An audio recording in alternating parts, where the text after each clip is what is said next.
Oke, kembali lagi ke Gabut IT. Jangan lupa like dan subscribe.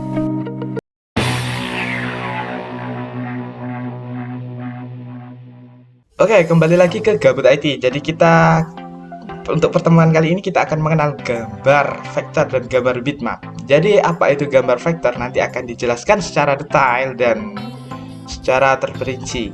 Jadi kemarin-kemarin itu kita sudah belajar untuk ngedit-ngedit terus, tapi kita nggak tahu sih apa yang kita edit. Oke, next. Kita akan mengenal gambar vektor. Jadi gambar vektor sendiri adalah gambar yang terbuat dari beberapa titik dan garis poligon. Kombinasi dari gambar jenis ini melalui proses rumus matematis khusus dalam pembuatan gambar.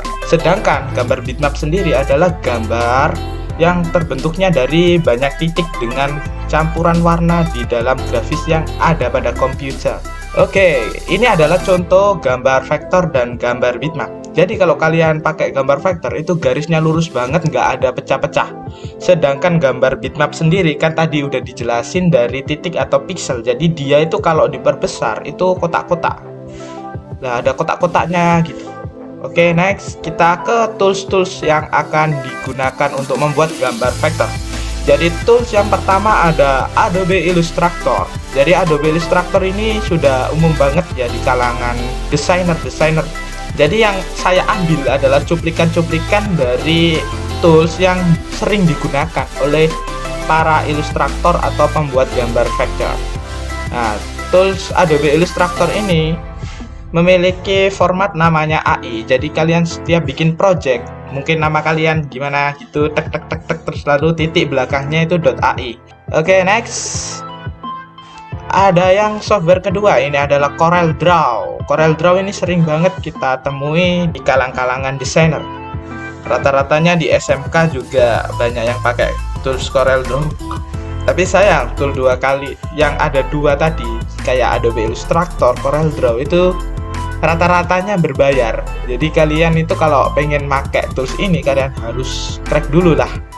Oke, untuk pemformatannya sendiri pakai .crd. Jadi nama project kalian lalu .crd gitu guys. Oke, next ke tools berikutnya ada Inkscape. Inkscape ini yang paling unik sendiri karena dia open source. Open source itu berarti dia itu bebas, free banget sih karena open source tadi ya. Jadi kalian bebas ngapa-ngapain, nambah plugin dan lain-lain. Oke.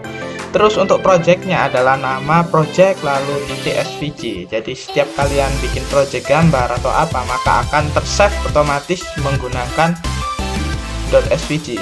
Yang keempat ada Affinity Designer. Jadi untuk Affinity Designer ini ya udah umum sih kayak yang tadi, tapi dia juga berbayar karena dia sendiri tidak open source. Nah, untuk performatannya nama project lalu AF Design.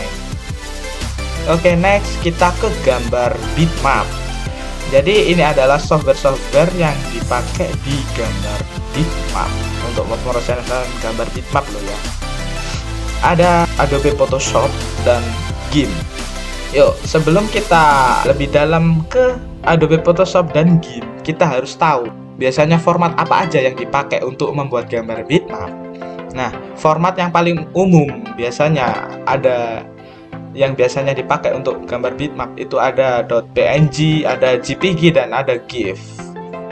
Oke, next kita ke tools-toolsnya aja. Kita perkenalan dengan toolsnya. Oh, yang pertama ini Adobe Photoshop. Ini umum banget biasanya udah dipakai di kalangan desainer juga, biasanya untuk ngedit foto, color grading, ngatur sembarang yang lain. Biasanya dipakai oleh fotografer juga untuk ngedit karena tools-toolsnya juga udah sangat powerful di sini.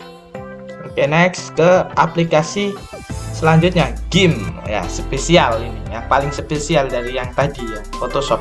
Tadi yang Photoshop itu berbayar, nah yang GIMP ini open source. Sama seperti Inkscape tadi open source. Bedanya Inkscape itu open source-nya di gambar vektor, sedangkan GIMP ini di gambar bitmap. Ya sama sih fungsinya kayak Photoshop, dia untuk ngatur color grading dan lain-lain, untuk membuat gambar bitmap lebih indah kayak gitulah. Nah, format yang dipakai adalah XFG. Jadi nama project lalu XFG kayak gitu. Ya terserah kalian. Ini ada banyak banget pilihan, ada yang berbayar, ada yang free. Tinggal sesuaiin aja kebutuhan kalian. Oke, sekian dari Gabut IT, bye.